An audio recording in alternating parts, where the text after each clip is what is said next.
Hello, my friends, and welcome to today's video break. Psalm 40, verse 7 says, Then I said, Here I am, I have come. It is written about me in the scroll.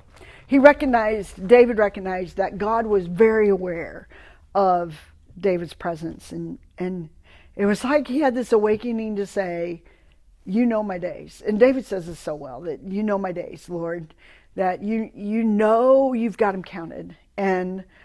And then he was awakened to that, to realize that here I am then, here I come.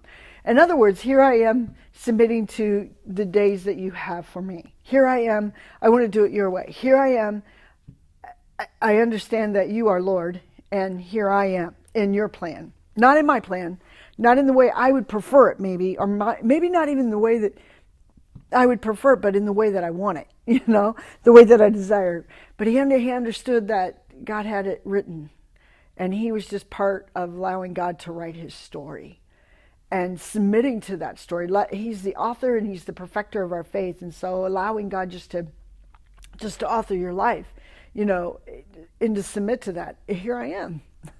It's like, okay, here I am. Then I said, here I am. Okay, God, I'm awakened. And maybe some of us need to be awakened to understand that God has the pen.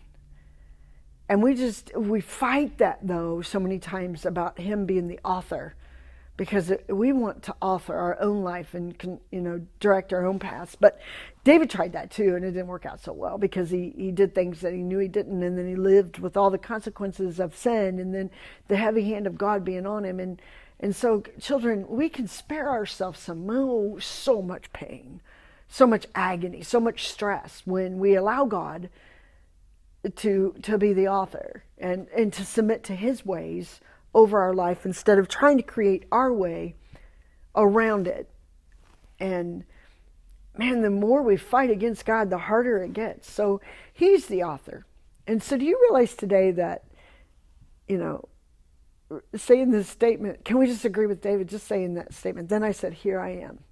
Here I am. How willful that sounds. How, even that voice of rebellion says, oh yeah, right. Darn good well, that's not going to happen. But, just getting to that place where, here I am. Can you do that? Can you do that with me? Let's do it together. Let's just practice the statement of, here I am. It's almost a very vulnerable place to be, because it breaks down the confinements that we want to do our own life. But so freeing. Here I am, God. Be blessed, my friend.